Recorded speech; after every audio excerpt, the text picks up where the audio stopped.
आज या ठिकाणी गव्हर्मेंट कॉलेज ऑफ इंजिनिअरिंग या ठिकाणी येण्याचा माझा आज पहिलाच प्रसंग आहे. मला जेव्हा सांगितलं की तुम्ही विद्यार्थ्यांसाठी एक दिवस जास्त द्याल का म्हणून, कारण तीनच दिवस ठरले होते, 17, 18 आणि 19 हे तीनच दिवस माझे प्रबोधनाचे ठरले होते. पण ह्या लोकांनी आम्हाला विनंती केली की एक दिवस तुम्ही विद्यार्थ्यांसाठी द्याल का म्हणून. तर विद्यार्थ्यांना देण्यासाठी मी नेहमी आतुर असतो.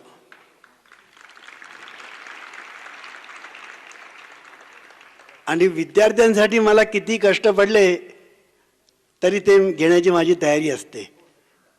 कारण विद्यार्थी हे राष्ट्राचे उद्याचे नागरिक आहेत.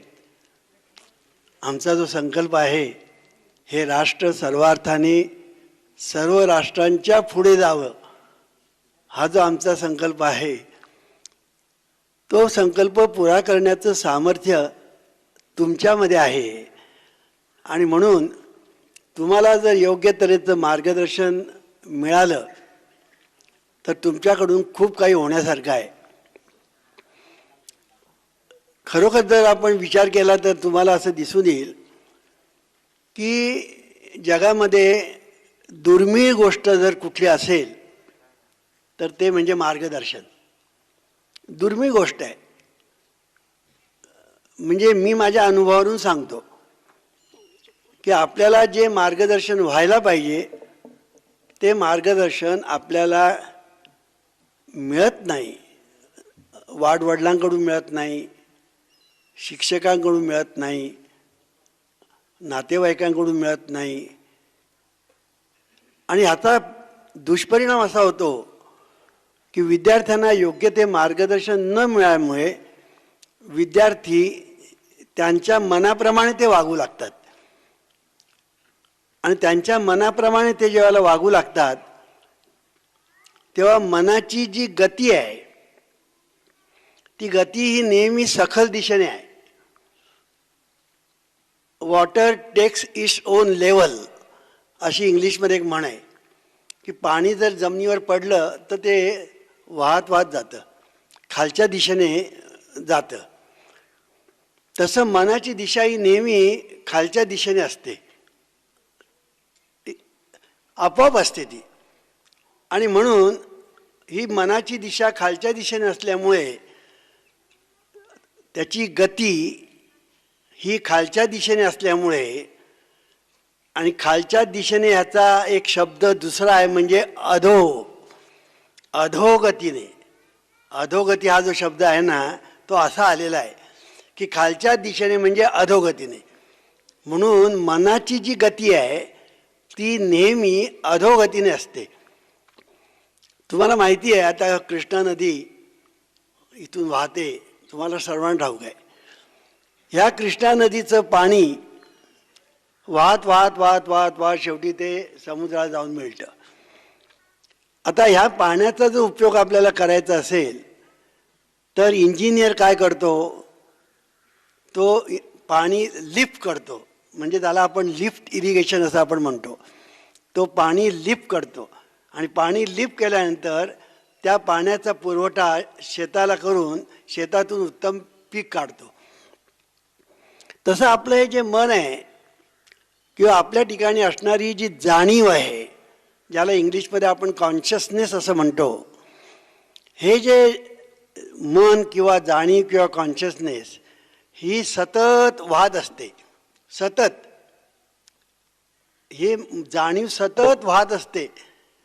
आणि ह्या वाहणाऱ्या नदीला जर तुम्ही लिफ्ट केलं आणि तिला योग्य दिशेने वळवलं तर आपल्या जीवनाचं सोनं होतं.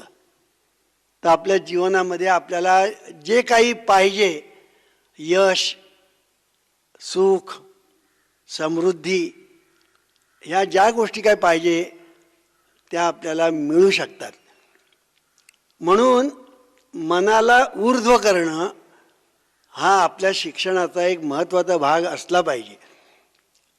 आज विद्यार्थ्यांची आपण जर मनाची धाटण आणि घडण जर तपासून पाहिली तर आपल्याला असं दिसून येईल की सर्वसाधारण विद्यार्थी वादाकडे झुकलेले आहेत. चंगळवाद ज्याला आपण म्हणतो त्या वादाकडे झुकलेले आहेत. मुलं विद्यार्थी सहज वाईटाकडे सहज वळतात. त्यासाठी त्यांना कष्ट करावं लागत नाही. म्हणून आम्ही नेहमी सांगतो की वाईट माणसांची संगत सहज मिळते आणि कायम टिकते, पण चांगल्या लोकांची संगत मिळणं कठीण आणि टिकणं त्याहून कठीण. आणि आपण जर याचा विचार केला तर आपल्याला दिसेल की आज विद्यार्थ्यांची मनं ही बऱ्याच याच्यामध्ये अधोगतीच्या दिशेने वाहत असल्यामुळे जर त्यांना ऊर्ध्वगती जर दिली गेली नाही तर त्यांचं तर नुकसान होईलच, कुटुंबाचं नुकसान होईल, समाजाचं नुकसान होईल आणि राष्ट्राचं नुकसान होईल. मी नेहमी सांगत असतो, आपल्या शेजारचा घरामधला विद्यार्थी किंवा मुलगा जर बिघडला तर मला काय त्याचं असं मी म्हणू शकत नाही. कारण तो जर बिघडला आणि तो जर उद्या व्हॅगाबॉन्ड झाला तर तो उद्या काय करील अनिष्ट गोष्टी आणि त्याची झळ आपल्याला कशी लागेल हे सांगतासुद्धा येणार नाही. म्हणून मला काय त्याचं असं आपण कधी म्हणू शकत नाही. कारण जर वरच्या मजल्यावर आग लागली तर ती हळूहळू खाली खाली खाली तळमजल्यापर्यंत येते. आणि म्हणून आपण सर्व मंडळी एकमेकांशी जोडलेले आहोत. ते इतके जोडलेले आहोत की आपलं सुख आणि दुःख हे एकमेकावर अवलंबून आहे. आपलं सुख आणि दुःख हे एकमेकावर अवलंबून आहे.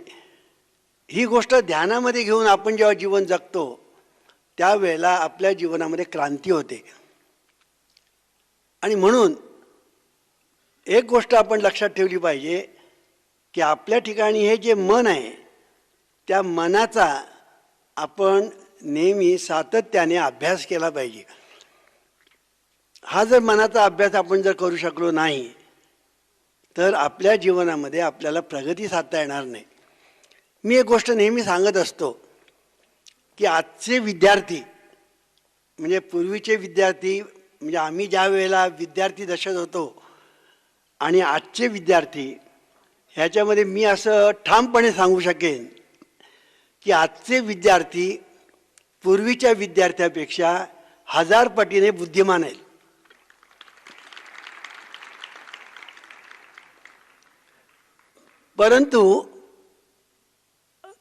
परंतु पण मोठा आहे. तो पण असा आहे की आमच्या वेळेला आम्ही ज्यावेळेला विद्यार्थी दशेमध्ये होतो त्यावेळेला आमच्या वेळेला जी परिस्थिती होती ती परिस्थिती एवढी भयान नव्हती जी आज आहे. आज परिस्थिती अतिशय भयान आहे. आमच्या वेळेला असली व्यसनं ज्याला आपण म्हणतो दारू जुगार गर्द अशी नाना तऱ्हेची जी व्यसनं जी आहेत त्याचा सुकाळ आमच्या वेळेला नव्हता. दारू पिणारा माणूस हा लपून छपून दारूच्या गुत्त्यात जायचा. आता तो ताट मानेने जातो. आणि जर दारू पिणारा एखादा नसेल, काय रे तू दारू पित नाही, फुकट गेला म्हणजे हा फुकट गेला.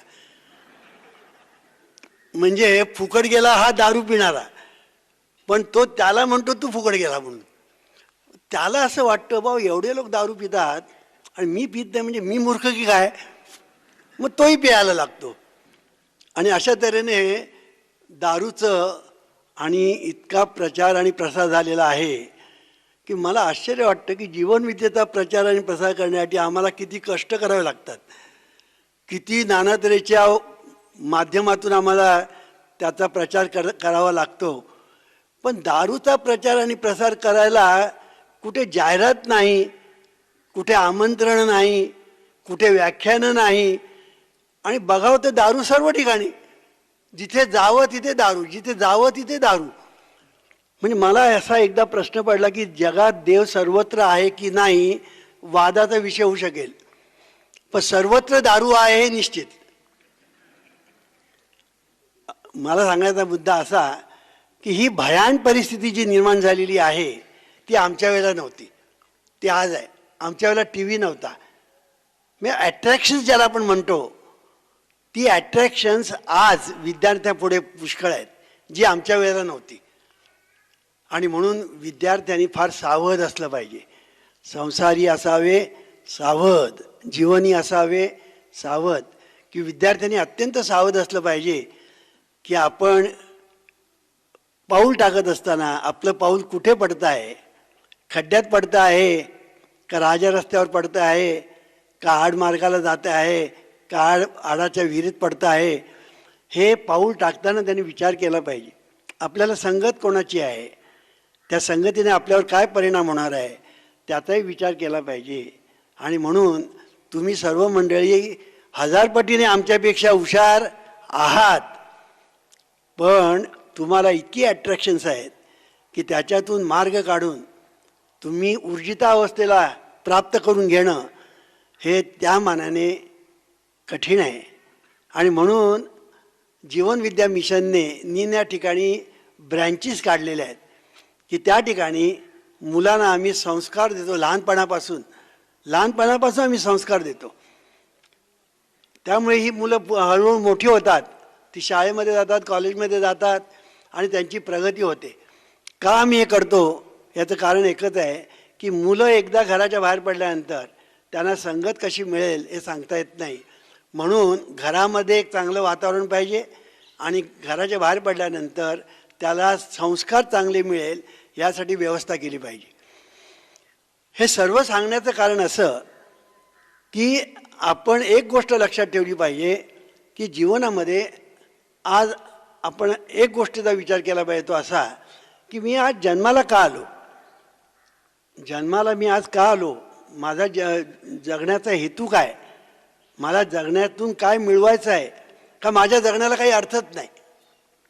हे निंदात्रीचे प्रश्न प्रत्येक माणसाला पडतात किंवा माझ्या जगण्याला काही अर्थ आहे का, माझं जगणं, माझं जन्माला येणं, माझं मरणं या सगळ्या गोष्टी म्हणजे अपघात आहेत का, ते ॲक्सिडेंट म्हणून त्याला आपण बाजूला सारायचं का, हा प्रश्न पडतो. पण तसं नाही आहे. वस्तुस्थिती अशी आहे की परमेश्वराने म्हणा किंवा निसर्गाने म्हणा माणसाला बुद्धी नावाचं एक अंतरेंद्रिय दिलेलं आहे. आणि ही बुद्धी ही इतकी प्रभावी आहे की या बुद्धीच्या बळावर तुम्ही वाटेल ते करू शकता, चांगलंही करू शकता आणि वाईटही करू शकता बुद्धीच्या बळावर. आणि म्हणून बुद्धी हे आपल्या ठिकाणी जे इंद्रिय आहे हे अंतरेंद्रिय म्हणतात त्याला. कर्मेंद्रिय, ज्ञानेंद्रिय आणि अंतरेंद्रिय. त्या अंतरेंद्रियामध्ये मन आहे, चित्त आहे, बुद्धी आहे. त्यापैकी बुद्धी जी आहे ही आपल्याला सर्वांना मिळालेली आहे निसर्गाकडून. त्या बुद्धीचा आपण वापर कसा करायचा हे तू ठरवायचं आहे. म्हणून तूच आहेस तुझ्या जीवनाचा शिल्पकार. देव येऊन तुला सांगणार नाही की तू हे कर आणि ते कर. आणि म्हणून हे काय करायचं आणि काय करायचं नाही हे तू ठरवायचं आहे. काय करायचं, चांगलं करायचं का वाईट करायचं हे तू ठरवायचं आहे, हे आपण लक्षात ठेवलं पाहिजे. आणि म्हणून आपल्या ठिकाणी ही जी बुद्धी आहे त्या बुद्धीचा सदुपयोग झाला पाहिजे. आणि दुसरी गोष्ट म्हणजे अशी की मगाशी म्हटल्याप्रमाणे आपल्या ठिकाणी जे मन आहे ते मन अत्यंत महत्त्वाचं असं इंद्रिय आहे की बुद्धी आणि मन यांचा ज्या वेळेला मेळ होतो तेव्हा जीवनामध्ये मोठं कार्य होतं. आणि मन आणि बुद्धी यांचा ज्यावेळेला मेळ होत नाही तेव्हा जीवनामध्ये आपण काहीच करू शकत नाही. म्हणून मनाला फार महत्त्वाचं स्थान आहे. किती महत्त्वाचं स्थान आहे की तुमच्या ठिकाणी जे मन नांदतं त्या मनावर तुमच्या प्रगतीचं किंवा अधोगतीचं ठरलेलं आहे की तुमचं मन कसं नांदतं. आणि म्हणून the reason there is so much chaos and misery in the world is because people do not know, do not understand the interaction of the conscious mind and the subconscious mind. When these two principles work together harmoniously, you will have health, harmony, peace, joy and happiness. तुमच्या ठिकाणी जे मन आहे ते मन दोन प्रकारचं आहे, एक बहिर्मन आणि अंतर्मन. बहिर्मन ज्याला आपण म्हणतो त्याला कॉन्शियस माइंड असं आपण म्हणतो, आणि अंतर्मन त्याला सबकॉन्शियस माइंड असं आपण म्हणतो. ही तुमच्या ठिकाणी जी दोन मनं नांदतात, ती दोन मनं तुमचं जीवन घडवित असतात किंवा बिघडवित असतात. आणि हे घडविण्याचं आणि बिघडविण्याचं काम तुमची बुद्धी करत असते. म्हणून तुमच्या मनामध्ये जे काही येतं विचार, ते चांगले असतात किंवा वाईट असतात, ते चांगले असतात किंवा वाईट असतात. आणि ते चांगले किंवा वाईट विचार बहिर्मनातून अंतर्मनामध्ये जातात, तेथे मूळ धरतात आणि कालांतराने ते आपल्या जीवनामध्ये नशीब, प्रारब्ध, भोग या रूपाने प्रगट होतात. म्हणून एके ठिकाणी डॉक्टर मर्फी असं म्हणतात की all your experiences, conditions, events and acts are the reactions of your subconscious mind to your thoughts. म्हणजे तुमचं जे जीवन आहे, बरं किंवा वाईट, चांगलं किंवा वाईट, इष्ट किंवा अनिष्ट, हे तुमचं जे जीवन आहे हे तुमचं अंतर्मन जे आहे आणि तुमचं जे बहिर्मन आहे त्यावर अवलंबून आहे. की बहिर्मनाच्या द्वारे तुम्ही अंतर्मनाला जे फीडिंग करता, कॉम्प्युटरचं जसं आपण फीडिंग करतो कॉम्प्युटरला, आणि कॉम्प्युटर तुम्ही फीडिंग करता त्याप्रमाणे तुम्हाला रिझल्ट देतं.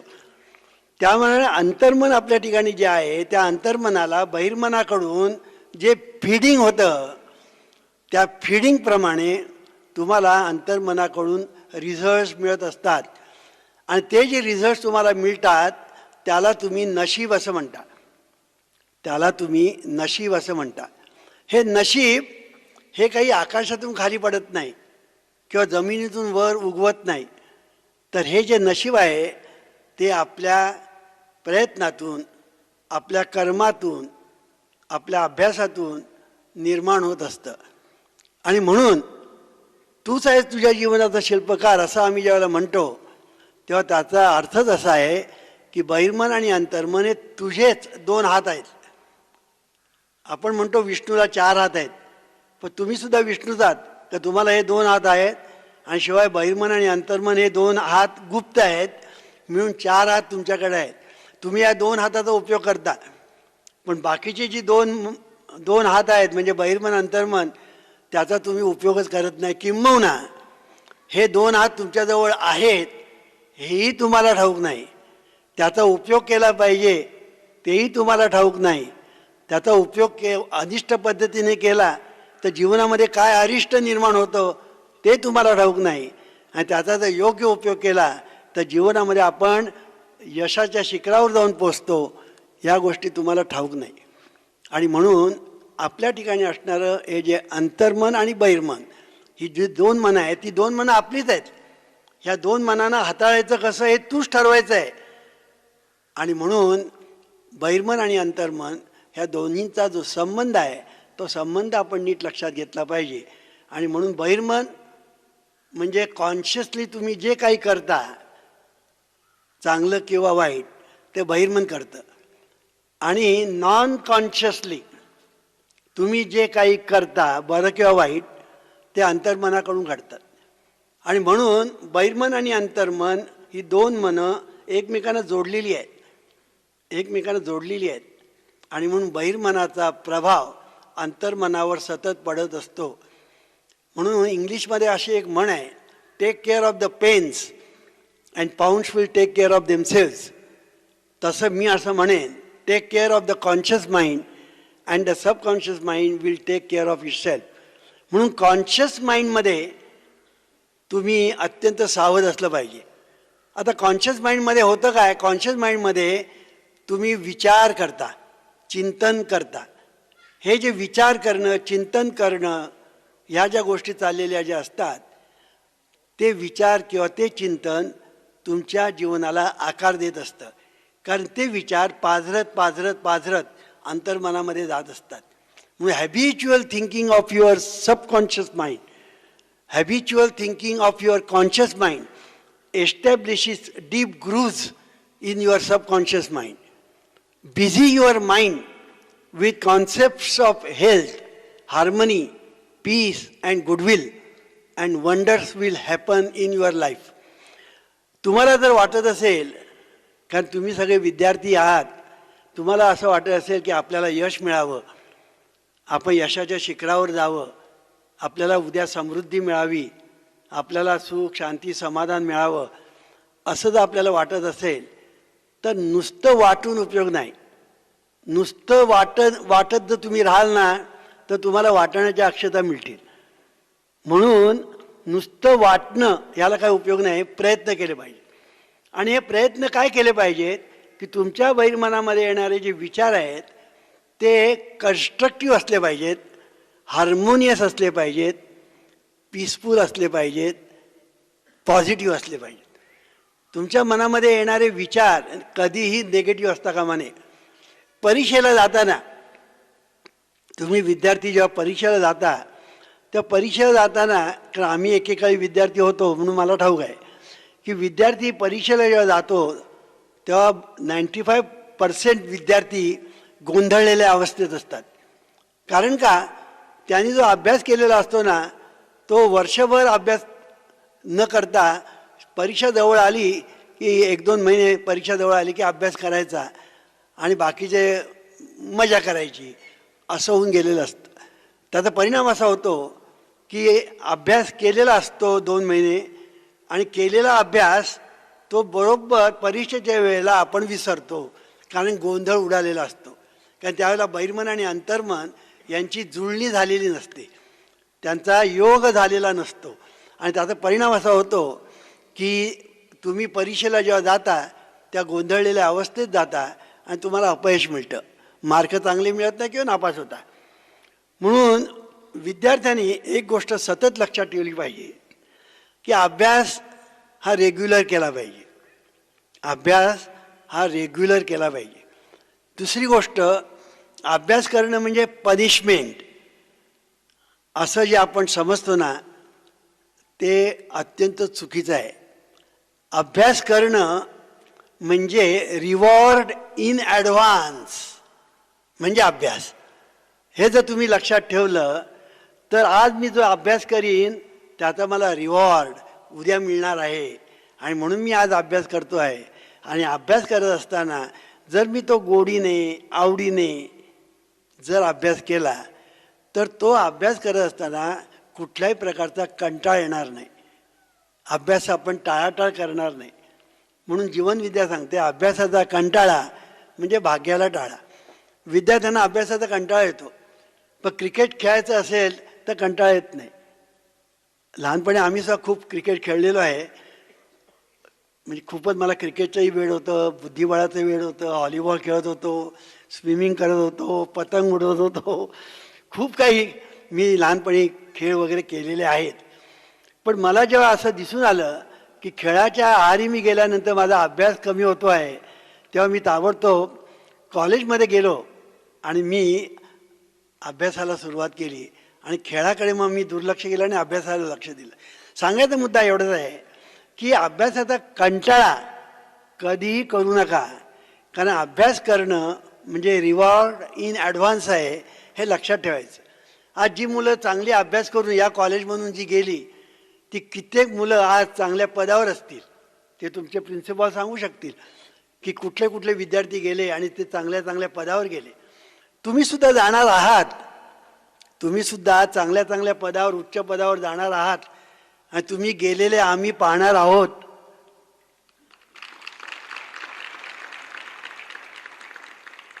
पण अभ्यासाचा मात्र कंटाळा करू नये, कारण शेवटी अभ्यास आपण करतो म्हणजे काय करतो, अभ्यास करतो म्हणजे आपण ज्ञान मिळवतो.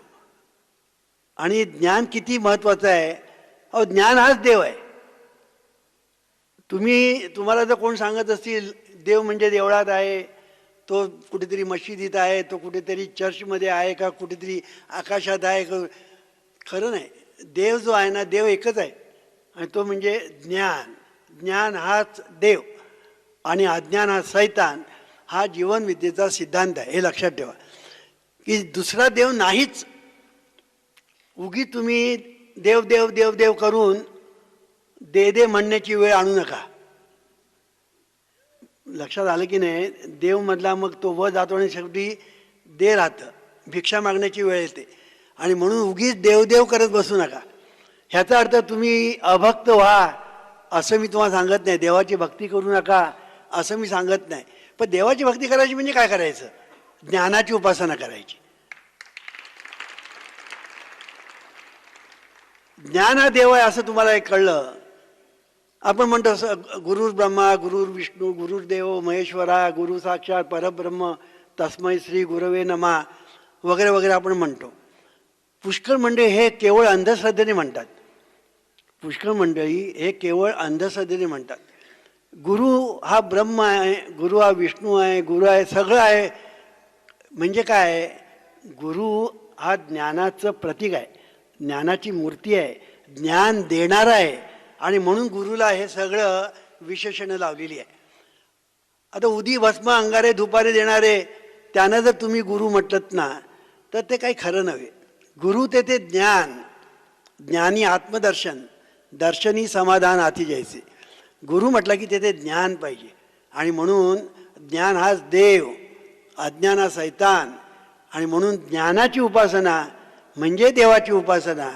आणि म्हणून तुम्हाला जर देव प्रसन्न व्हायला पाहिजे असेल तर ज्ञानाची उपासना करा असं जीवनविद्या सांगते. ही ज्ञानाची उपासना तुम्ही एकदा करायला सुरुवात केलीत की देव प्रसन्न होतो. देव प्रसन्न होतो म्हणजे काय? तुमचा जो आत्मा आहे तो प्रसन्न होतो, तुमचा जो जीव आहे तो प्रसन्न होतो. कारण शेवटी देव देव म्हणजे तरी काय? प्रश्न निर्माण असा होतो की शेवटी व्हॉट इज गॉड? एके ठिकाणी डॉक्टर मर्फीने फार सुंदर सांगितलेलं आहे, you are the son of infinite life which knows no end and you are the child of eternity. Life is indestructible, self renewing and eternal and is the reality of all men. म्हणून ज्याला आपण life म्हणतो ते life म्हणजेच God. God is life and life principle is flowing through you every moment. आणि म्हणून life ज्याला आपण म्हणतो तो लाईफ म्हणजेच जीव, म्हणजेच आत्मा, म्हणजेच परमात्मा, म्हणजेच ब्रह्म, म्हणजेच देव. म्हणून त्यालाच आपण आत्माराम म्हणतो. तैसा हृदयामध्ये मी राम असता सर्व सुखाचा राम की भ्रांतासी काम विषयावरी असं एके ठिकाणी म्हटलेलं आहे. तिथे काय म्हटलं आहे? तैसा हृदयामध्ये मी कोण? राम. नाहीतर लोक काय करतात? तैसा हृदयामध्ये मी राम ऐसा पारायण करतात. कळलं की नाही? ते ओवीचा काय अर्थच बघत नाही आणि ओवी कशी म्हणायची तेही त्यांना ठाऊक नसतं. ती कशी म्हणायची असते? जेवताना आपण जर भरभर भरभर जेवलं ना तर ते अंगाला लागत नाही. पण जेवण कसं सावकाश जेवलं पाहिजे.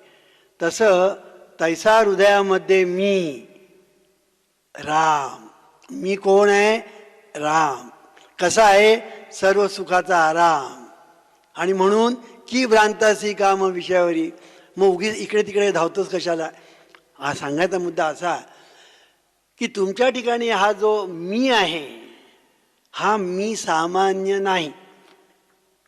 तुमच्या ठिकाणी हा जो मी मी मी मी अभ्यास करतो, मी शिकतो, मी शिकवितो, मी असा मी तसा वगैरे वगैरे आपण जेव्हा म्हणतो त्याला मीचा वापर करतो. हा जो मी आहे हा मी सामान्य नाही, हा असामान्य आहे. हा असामान्य आहे. आणि म्हणून या मीचा जर तुम्ही बोध करून घेतलात तर तुमच्या ध्यानामध्ये येईल की हा जो मी आणि ज्याला आपण देव असं म्हणतो तो देव हे दोन्ही एकच आहे हे तुमच्या ध्यानामध्ये येईल. आता तो आणि मी जर एकच आहे तर मी काय करू शकतो? मी काहीही करू शकतो, चांगलं किंवा वाईट. इलेक्ट्रिसिटी ही शक्ती आहे, ती काय करते, ती काय करू शकते, ती काहीही करू शकते, चांगलं किंवा वाईट. तसं मी आणि तो म्हणजे देव एकच आहे, आणि म्हणून मी काहीही करू शकतो. म्हणून तूच आहेस तुझ्या जीवनाचा शिल्पकार. आणि म्हणून मी जर अभ्यास केला तर त्या अभ्यासाच्या बळावर मी वाटेल ते यश संपादन करू शकतो. म्हणून तुम्ही विद्यार्थी मंडळीने एक गोष्ट सतत लक्षात ठेवली पाहिजे की पहिलं म्हणजे मनामध्ये विचार येणारे पॉझिटिव्ह असले पाहिजेत, कन्स्ट्रक्टिव्ह असले पाहिजेत. की मी अभ्यास करीन, चांगल्या मार्काने पास होईन, अभ्यास करीन ते ज्ञान मिळविण्यासाठी करीन, कारण ज्ञान हाच देव आहे. तो देव प्रसन्न झाल्यानंतर माझ्यावर कृपेची बरसात करील. आणि म्हणून ज्ञानाची उपासना मी करतो आहे म्हणजे अभ्यास करतो आहे. मी अभ्यास करतो आहे म्हणजे ज्ञानाची उपासना करतो आहे, ज्ञान या देवाची उपासना करतो आहे. मी या इंजिनिअरिंग कॉलेजमध्ये येतो आहे म्हणजे हे कॉलेज म्हणजे एक मंदिर आहे, शिक्षण मंदिर आहे. त्या मंदिरामध्ये मी येतो आहे आणि म्हणून या मंदिरामध्ये येऊन मी शिक्षण घेतो आहे, ज्ञानाची उपासना करतो आहे, देवाची उपासना करतो आहे. आणि हा देव प्रसन्न माझ्यावर होईल तेव्हा तो कृपेची बरसात करील. म्हणून तुम्ही ज्ञानी व्हा, बुद्धिमान व्हा, हुशार व्हा, असं जीवनविद्या आवर्जून सांगते. आता गंमत अशी आहे की निगेटिव्ह थिंकिंग करण्याची आपल्याला इतकी सवय जडलेली आहे, इतकी सवय जडलेली आहे की परीक्षेत मी पास होईन का इथपासून सुरुवात, माझा अभ्यास होईल का इथपासून सुरुवात. आणि पुष्कळ वेळेला असं होतं की बऱ्याच विद्यार्थ्यांना अभ्यास कसा करावा हे सुद्धा ठाऊक नसतं. अभ्यास करणं म्हणजे नुसतं पुस्तकाचं वाचन करणं नव्हे, अभ्यास करणं म्हणजे पुस्तकाचं वाचन करणं नव्हे. म्हणून अभ्यासाची जी आम्ही काही सूत्र आमच्या पुस्तकात दिलेली आहे. विद्यार्थ्यांना मार्गदर्शन ह्या पुस्तकामध्ये, आता हे विद्यार्थी म्हणजे फक्त शाळेतले नव्हे, कॉलेजमधले पण विद्यार्थी, शाळेतले पण विद्यार्थीच, आणि खरं सांगायचं म्हणजे आम्हीसुद्धा विद्यार्थीच. कारण का, विद्यार्थी याचा अर्थ काय, विद्या आणि आर्थी, की विद्येचा जो उपासक आहे, विद्या संपादन करण्याची ज्याला इच्छा आहे त्याला विद्यार्थी असं म्हणतात. शिक्षण म्हणजे काय, शिक्षण या शब्दाचा अर्थ काय, शिक्षण, क्षणाक्षणाला शिकत राहा म्हणजे शिक्षण. असं काय ना तुम्ही इंजिनिअरिंग कॉलेजमध्ये आता ग्रॅज्युएट झालात, इंजिनियर झाला म्हणजे शिक्षण संपलं, नाही. खरं तिथूनच सुरुवात होणार आहे तुमच्या शिक्षणाला. कारण तुम्ही इथे जे शिक्षण घेणार ते थिअरॉटिकल असेल, बाहेर जाणार तेव्हा ते प्रॅक्टिकल असेल. म्हणजे अप्लाइड मॅथमॅटिक्स म्हणतात तसं अप्लाइड इंजिनिअरिंग हे तुम्ही ज्यावेळेला बाहेर पडाल ना तेव्हा असेल. तेव्हा सांगायचा मुद्दा, खरं तुमचं शिक्षण या कॉलेजमधून बाहेर पडल्यानंतर सुरू होणार आहे आणि ते शेवटपर्यंत असणार आहे. इंजिनिअरिंगमध्ये निरनिराळ्या तऱ्हेचे शोध लागत असणार, ते तुम्ही सतत त्यामध्ये संपर्कात राहिलं पाहिजे. काय काय शोध लावले, काय काय आता नवीन नवीन आलेले आहेत अभ्यासक्रम. म्हणजे थोडक्यात तुम्ही एकदा इंजिनिअरिंग कॉलेजमधून बाहेर पडलात इंजिनियर म्हणून की माझं आता कार्य संपलं, नाही. तुम्ही सतत शिकतच राहिलं पाहिजे, अशी त्या परमेश्वराची म्हणा किंवा निसर्गाची म्हणा इच्छा आहे म्हणा, किंवा त्याचा नियम आहे असं म्हणा. आणि म्हणून मी नेहमी सांगत असतो, God is infinite. God is infinite म्हणजे काय, गॉड इज नॉलेज, ज्ञान. आणि म्हणून हे जे ज्ञान आहे हे इन्फिनिट आहे. तेव्हा तुम्हाला सांगायचा मुद्दा असा की अभ्यास हा ज्ञानासाठी करायचा असतो. ही गोष्ट एकदा लक्षात ठेवली की बहिर्मनाला तुम्ही एकदा टेम केलं, जसे आपण प्राण्यांना टेम केलं की प्राणी आपल्या मनाप्रमाणे वागतात, तसं मन जे आहे त्या मनाला तुम्ही जर टेम केलं तर ते मन तुम्ही सांगाल तसं ते वागेल. आणि म्हणून मनाला अभ्यासाची गोडी लावण्याचा प्रयत्न करा. आणि गोडी कशी लावायची, मी अभ्यास केला तर मला ज्ञान मिळेल, आणि ज्ञान मिळालं तरच माझी उद्या ऊर्जितावस्था मला प्राप्त होणार आहे. ज्यावेळेला पुष्कळ मुलं आणि कॉपी करून वगैरे पास होण्याचा प्रयत्न करतात, कॉपी करून तुम्ही पास व्हाल पण पुढे जेव्हा इंटरव्ह्यूला जाल तेव्हा तुम्ही नापास व्हाल. अगदी कोणाचा तरी मिनिस्टरचा वशिला लावून तुम्ही नोकरीवर गेलात तर तिकडे सुद्धा तुम्हाला काम करता येणार नाही, कारण तुमच्याजवळ नॉलेजच नाही, ज्ञानच नाही. म्हणून तुम्ही जर आताच अभ्यासाचा कंटाळा केलात ना तर पुढे तुम्हाला वाईट दिवस येतील. आणि आताच जर तुम्ही अभ्यासामध्ये जर रमलात, अभ्यासामध्ये जर तुम्ही मन घातलं, अभ्यास जर तुम्ही आवडीने केलात तर हा अभ्यास हा तुम्हाला वाटेल ते मिळवून द्यायला समर्थ ठरेल. म्हणून ज्ञानेश्वरीमध्ये एक सुंदर ओवी आहे, अभ्यासाशी काही सर्वता दुष्कर नाही, म्हणून तू अभ्यासे मज मिळ, असं म्हटलेलं आहे की अभ्यासाला या जगामध्ये कठीण असं काही नाही. आणि म्हणून हे राष्ट्र अमेरिकेच्या पुढे जायला पाहिजे असेल, सर्वार्थाने सर्व राष्ट्रांच्या पुढे जायला पाहिजे असेल तर ते तुमच्या हातात आहे. कारण उद्याचे तुम्ही राष्ट्राचे नागरिक आहात आणि राष्ट्राला प्रगतीपथावर न्यायचं की न न्यायचं हे तुम्ही ठरवणार आहात. तुम्ही जर गुटखा खायला लागलात, दारू प्यायला लागलात, कॉलेजमध्ये येऊन जर प्रेम करायला लागलात, हे फार झाले हल्ली. अरे कॉलेजमध्ये येतो आपण अभ्यास करण्यासाठी, आणि जर तुम्ही प्रेम करायला लागला तर त्याचा अर्थ काय झाला, ज्यासाठी तुम्ही येता ते न करता तुम्ही जेव्हा दुसरं काहीतरी करता तेव्हा तुम्ही शिक्षेस पात्र होता, तेव्हा तुम्ही शिक्षेला पात्र होता, हे लक्षात ठेवा. आणि तुम्हाला शिक्षा होते. मग ती मुलींना होते, रिंकू पाटील माहिती आहे तुम्हाला, किंवा त्या मुलांना होते, कारण पुढे त्यांची ऊर्जितावस्था त्यांना प्राप्त होत नाही, प्रगती त्यांची होत नाही, प्रेमच करत बसतात. तेव्हा सांगायचा मुद्दा असा, प्रेम करायचं ते नंतर, करू नका असं म्हणत नाही. मी पण प्रेम केलं,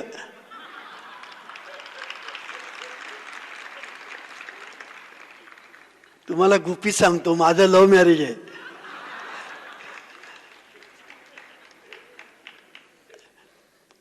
पण अभ्यासाकडे दुर्लक्ष करून आपण आता खेळ खेळायला लागलो, प्रेम करायला लागलो आणि अभ्यास नाही. अभ्यास पहिला अभ्यास. आम्ही हे पण सांगतो, जीवनविद्येचं कार्य करा, पण पहिला अभ्यास करा आणि मग मोकळा वेळ मिळेल तेव्हा जीवनविद्येचं कार्य करा. नोकरीधंदा करणाऱ्या लोकांना मी हेच सांगतो, नोकरीधंदा त्याच्याकडे दुर्लक्ष करून आमचं कार्य करू नका. पहिला नोकरी करा. ड्युटी इज डी टी म्हणजे देवता, ड्युटी म्हणजे डी म्हणजे देवता आहे. त्या देवतेला प्रसन्न करा, ड्युटीला म्हणजे ड्युटी चांगल्या रीतीने करा, ही आमची शिकवण आहे. आणि त्याचबरोबर जीवनविद्येचं कार्य करा फावल्या वेळेला. तेव्हा सांगायचा मुद्दा असा की तुम्ही जे विद्यार्थी आहात ते विद्यार्थी म्हणजे विद्यार्थ्याची तुम्हाला, विद्यार्थ्यजनाची तुम्हाला आर्तता असली पाहिजे, इच्छा असली पाहिजे. कारण विद्या ही सरस्वती आहे, ती देवी आहे. आणि ही देवी आज बघा अमेरिका सर्व राष्ट्रांच्या पुढे आहे. कशाच्या बळावर? अमेरिकेच्या ठिकाणी आज सरस्वतीचं वरदान आहे आणि लक्ष्मीचं वरदान आहे, दोन्ही आहे. आज त्यांनी जे मोठमोठे शोध लावलेले आहेत आणि शस्त्र आणि अस्त्र आज त्यांनी निर्माण केलेली आहे, ती एवढी प्रभावी आहे की त्या अमेरिकेला विरोध करणं कोणालाही झेपत नाही, इतकी आज त्यांची शक्ती झालेली आहे. कशाच्या बळावर? पण आपल्याला अमेरिका व्हायचं नाही, आपल्याला हिंदुस्थान व्हायचं आहे, हे लक्षात ठेवायचं. त्या जगामध्ये एकच राष्ट्र असं आहे की जगाचं भलं व्हावं असं चिंतिणार आहे, एकच राष्ट्र आहे, ते म्हणजे हिंदुस्थान. आणि बाकीची सगळी राष्ट्र आहेत ना, ते स्वतःचा स्वार्थ साधणारी आहेत.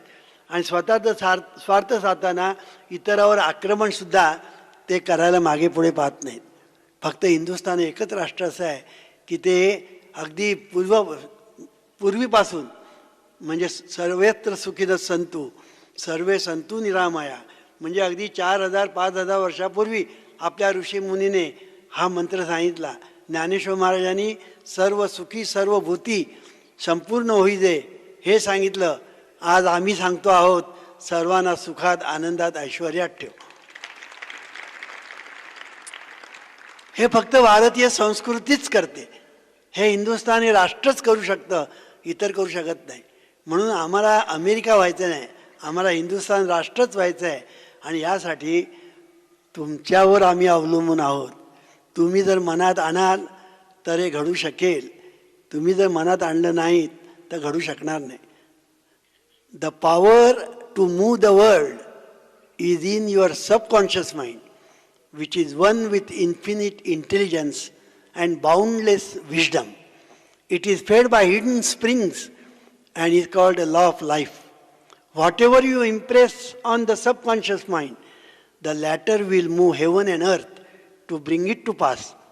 You must therefore impress it with right ideas and constructive thoughts. असं विल्यम जेम्स हा अमेरिकन फिलॉसॉफर सांगतो की तुमच्या बहिर्मनातून अंतर्मनामध्ये असे विचार केले पाहिजेत की मी मोठा होईन, मी चांगलं शिक्षण घेईन, मी चांगलं ज्ञान संपादन करीन, मी चांगले शोध लावीन, मी चांगलं या राष्ट्राला सर्व राष्ट्राच्या पुढे नेईन. अशा तऱ्हेचं तुमच्या मनाने अंतर्मनाला फीडिंग केलं पाहिजे. आणि असं तुम्ही जेव्हा फीडिंग कराल तेव्हा तुमचं अंतर्मन जे आहे ते अंतर्मन ते कॅच करील, ते स्वीकारेल. आणि अंतर्मनाने एकदा स्वीकारलं की it will move heaven and earth to bring it to pass. असं हे शास्त्र आहे, बहिर्मन अंतर्मनाचं शास्त्र आहे. आणि म्हणून हे बहिर्मन अंतर्मनाचं शास्त्र इतकं महत्त्वाचं आहे की तुमचं जीवन घडविणं किंवा बिघडविणं हे या दोन जोडीवर अवलंबून आहे. बहिर्मन आणि अंतर्मन ह्या जोडीवर हे सगळं अवलंबून आहे. म्हणून बहिर्मनाचं महत्त्व आहे, अंतर्मनाचं महत्त्व आहे. पण बहिर्मनामुळे अंतर्मन घडत असतं. सबकॉन्शियस माइंड कशाला म्हणतात? Because it is subject to conscious mind and therefore it is called subconscious mind. तेव्हा सांगायचा मुद्दा असा की आपल्या जीवनामध्ये आपल्याला जर घडवायचं असेल तर आपण आपल्यालाच घडवायचं असतं. म्हणून तूच आहेस तुझ्या जीवनाचा शिल्पकार, तूच तुला घडवायचं आहे, दुसऱ्या कोणी घडवायचं नाही आहे. फार तर हे प्रोफेसर वगैरे तुम्हाला मार्गदर्शन करतील. किती मार्गदर्शन करतील? तुम्ही कॉलेजमध्ये आलात 1 तास ते तुम्हाला लेक्चर देतील. पुढे अभ्यास कोणी करायचा? तुम्ही करायचं आहे. आणि अभ्यास केला नाही आणि नुसतं लेक्चर ऐका आणि गेलात, काय होणार आहे? कित्येक मुलं तर अभ्यासाला दांड्या पण मारतात, कळलं की नाही? आणि दांडी मारली म्हणून मोठ्या अभिमानाने सांगतात, कळलं की नाही? तुम्हाला सांगायचा मुद्दा असा की विद्यार्थ्यांनी एक लक्षात ठेवलं पाहिजे की आपले आईबाप कष्ट करतात, मेहनत करतात, कुठून तरी पैसे जमेल तसे गोळा करतात आणि तुमच्यासाठी ते खर्च करतात. तुम्ही ज्ञानी व्हावं, अभ्यास करावा, चांगले पदवीधर व्हावं आणि तुम्ही ऊर्जितावस्थेला जावं, ही तुमच्या आईवडिलांची इच्छा असते. ती जर तुम्ही तृप्त केली नाही तर आई वडील तुम्हाला शाप देणार नाहीत, पण आईवडिलांचे शाप नकळत तुम्हाला मिळतील आणि त्याचे दुष्परिणाम तुम्हाला आयुष्यभर भोगावे लागतील. हे लक्षात ठेवा. म्हणून जीवनविद्येमध्ये 5 देव महत्त्वाचे सांगितलेले आहे. पहिला म्हणजे माता, दुसरा देव म्हणजे पिता, तिसरा देव म्हणजे शिक्षक किंवा प्राचार्य किंवा प्राध्यापक, चौथा देव म्हणजे सद्गुरू आणि 5वा देव म्हणजे आत्मदेव, असं आम्ही सांगतो. म्हणून आई आणि बाप आणि शिक्षक हे आपले खरं म्हणजे तुमच्या विद्यार्थ्यांच्या पुरतं जर बोलायचं झालं तर ही दत्तमूर्ती आहे. आई, बाप आणि शिक्षक किंवा प्राध्यापक ही दत्तमूर्ती आहे. म्हणून या दत्ताला प्रसन्न करायचं का त्याला अप्रसन्न करायचं आहे तू ठरव, कारण तूच आहेस तुझ्या जीवनाचा शिल्पकार.